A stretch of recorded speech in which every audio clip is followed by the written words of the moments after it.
गजा की जहां इसराइली बर्बरियत जारी है। गजा पर इसराइली फ़िज़ाई हमलों में शहीद फ़लस्तीनियों की तादाद 24 हो गई है। शहीद होने वालों में 6 बच्चे भी शामिल हैं। इसराइली जारहत के बाइस 203 फ़लस्तीनी ज़ख्मी भी हुए हैं। इसराइली बर्बरियत का सिलसिला मुसलसल फ़लस्तीनी इलाके गजा में इसराइल की वहशियाना कार्रवाइयाँ जारी।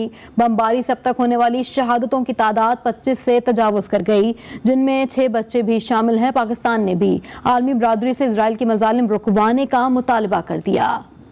बूटों की आवाजें, बारूद की बू, गजा लहू लहू, दरिंदगी ऐसी कि दरिंदे भी दांतों में उंगलियां दबाने पर मजबूर हो जाएं। फलस्तीन के इलाके गजा में दूसरे रोज भी इसराइल की वहशियाना बमबारी जारी है। डॉक्टर साहब, पूरी सिचुएशन आपके सामने और आज के इस इजलास के बाद आपको क्या लगता है कि जी अक़वाम मुत्तहिदा जो है वो फ़लस्तीन के इशू को हल कर सकेगी या ये पुरतशद्दुद कार्रवाइयों में कोई कमी हो सकेगी? मौजूदा मारूज़ाती हालात और माहौलियाती हालात में इसकी उम्मीद ना होने के बराबर है। ज़्यादा पीछे ना जाएं, सिर्फ पिछले 1 साल में जितने बार भी ये फ़िलिस्तीन का और इज़राइल का हमने विवाद देखा, जब भी दोनों तरफ से बमबारी हुई, कुछ भी चला, हर बार आपने देखा एक चीज़ हमेशा कॉमन रही है। शुरुआत फ़िलिस्तीन की तरफ से की गई थी, या तो फ़िलिस्तीन की तरफ से की गई थी, उसके पीछे ईरान था, उसके पीछे और देश थे, वो बात अलग की है, लेकिन या तो वो इज़राइल में कुछ घुस रहे थे, या तो वो इज़राइलियों का मर्डर कर रहे थे, या तो वो इज़राइल में घुस कर किसी किडनैप कर रहे थे, या तो उन्होंने बम मारा था, या तो उन्होंने कुछ किया। हर बार पिछले कम से कम 1 साल में हर बार यही चीज़ देखी गई। कभी भी जो है वो ऐसा नहीं हुआ कि शुरुआत से ही इज़राइल जो फ़िलिस्तीनी एकदम शांति से बैठे रहे हों और एकदम से इज़राइल ने आकर के हमला कर दिया हो। बड़ी बात ये है, हर बार क्या होता है कि ये तो छोटा मोटा करके रह जाते हैं। अभी तो आप देखो 2-3 महीने पहले भी यही चीज़ हुई थी, तभी तो छोटे स्तर का था, इससे छोटे स्तर का था, तब भी यही पता चल रहा था कि ये लोग जा करके बाकायदा उनके बॉर्डर में घुसते हैं इजराइल के, और वहाँ पे जाके चाकू खंजर से लोगों को मारते हैं। तो ये तो चाकू खंजर में रह गए, वहाँ से दनादन मिसाइलें चल जाती हैं। खबर दें, इसराइल ने गजा को दूसरे दिन भी फ़ज़ाई हमलों का निशाना बनाया है। गजा के जबालिया महाजिर कैंप को निशाना बनाया गया। 2 रोज़ के दौरान 6 फ़लस्तीनी बच्चों समेत 24 अफराद शहीद हो गए, 215 अफराद जख्मी हुए। इसराइली फ़ौज का इस्लामी जिहाद की सीनियर क़यादत को ख़त्म करने का दावा किया गया। गजा पर 1 हफ्ते तक फ़ज़ाई हमले जारी रखने की धमकी भी दे दी गई। कहा कि जंगबंदी मुज़ाकरात नहीं हो रहे।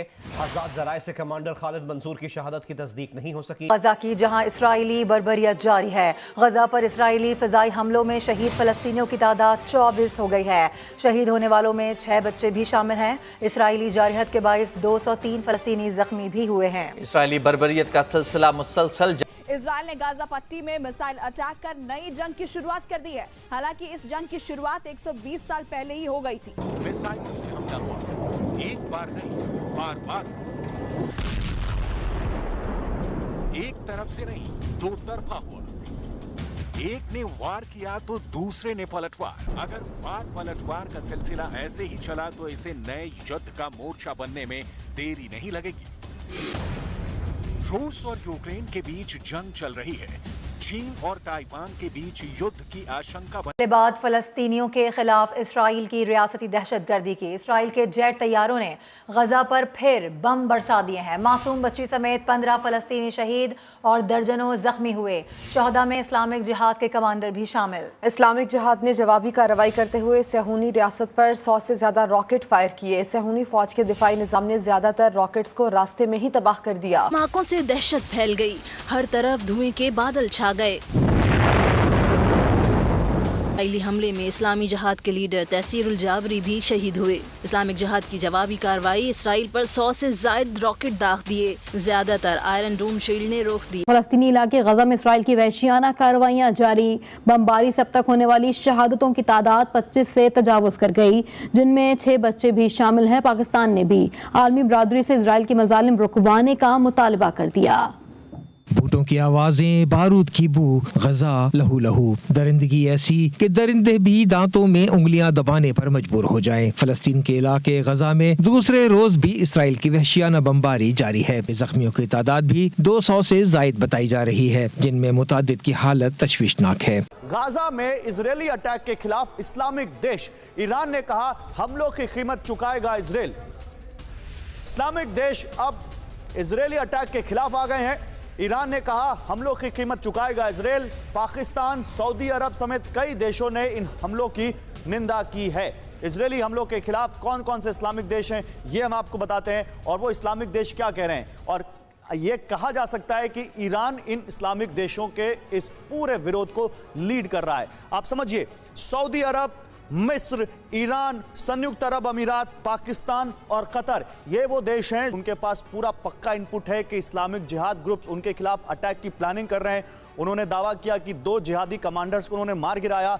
और अब ये मुस्लिम देशों का आना और इस तरह से फिलिस्तीन का समर्थन करना, क्या जो मिडिल ईस्ट में ईरान वर्सेस इजराइल था, या कभी हमने देखा था मुस्लिम देशों के खिलाफ इजराइल अकेले खड़ा था, क्या ये इतिहास फिर से दोहराया जा रहा है? आपने देखा होगा इससे पहले भी बहुत बार युद्ध हुआ है इजराइल और अरबी देशों में।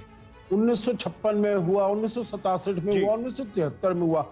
सभी जो अरबी देश थे गौरव, ये सभी साथ मिल गए थे, परंतु फिर भी इजराइल का जिसे कहा जाए वो बाल भी बांका नहीं कर पाए। यहां तक कि इजराइल जो उनकी टेरिटरी थी, चाहे वो गाजा स्ट्रिप हो, वेस्ट बैंक हो, गोलन हाइट्स हो, यहां तक कि सिनाई पेनिनसुला भी उसने ले लिया था इजिप्ट से। डॉक्टर साहब, पूरी सिचुएशन आपके सामने और आज के इस इजलास के बाद आपको क्या लगता है कि जी अक़वाम मुत्तहिदा जो है वो फ़लस्तीन के इशू को हल कर सकेगी, या ये पुरतशद्दुद कार्रवाइयों में कोई कमी हो सकेगी या सिर्फ ज़बानी जमा खर्च तक रह जाएगा कि जोर दिया जाएगा, मजम्मतें की जाएंगी, कहा जाएगा, लेकिन हल नज़र नहीं आएगा?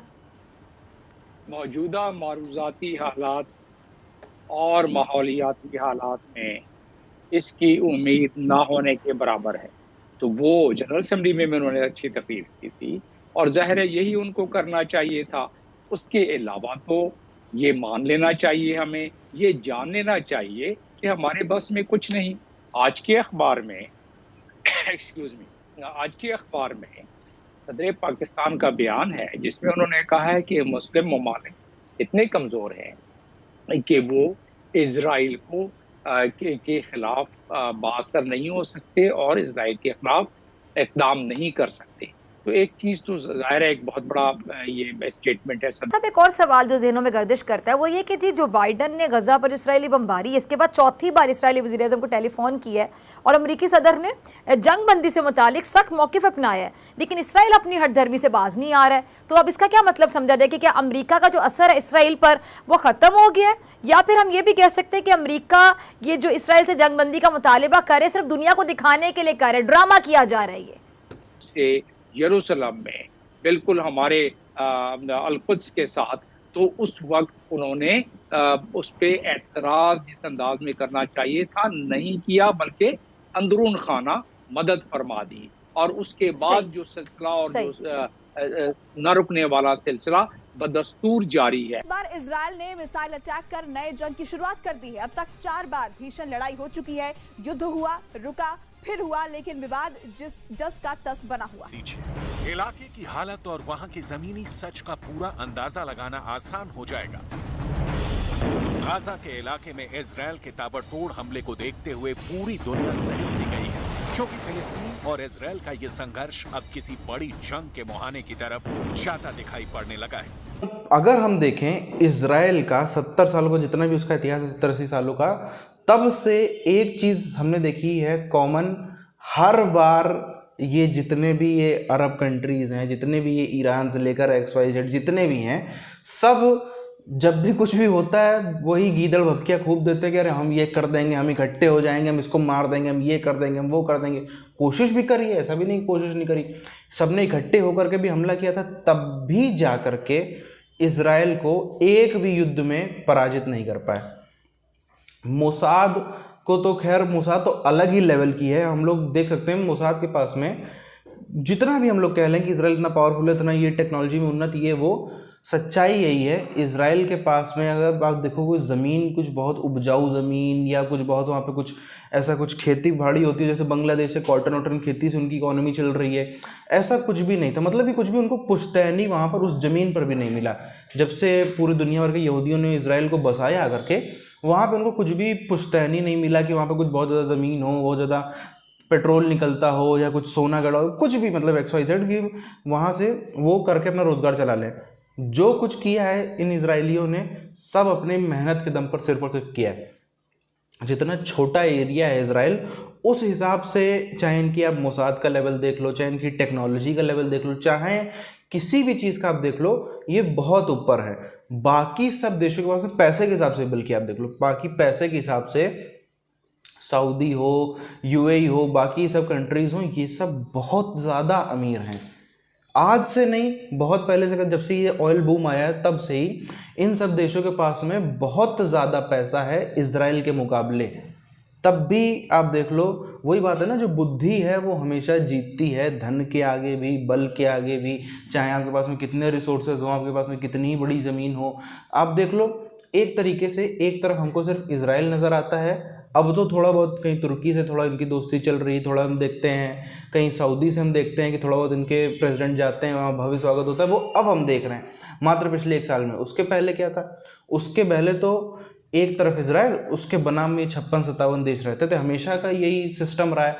उसके बाद भी हमेशा आप देखो इजराइल ने ना कभी डरे, ना इजराइल में, बल्कि आप देखो कॉमन जो ज्यूज़ हैं, वहाँ के यहूदी हैं, उनके बीच में सॉरी बोलने का भी कल्चर नहीं। कुछ भी हो जाए, अगर आप पूरी दुनिया में किसी भी यहूदी से इजराइल के मिलेंगे, वो कितनी बड़ी गलती करते हैं, वो सॉरी नहीं कहते, कि हमने इतना कुछ झेला है अपने इतिहास में कि सॉरी बोलने का कल्चर ही नहीं है। उसी का नतीजा है जो आज हम देखते हैं।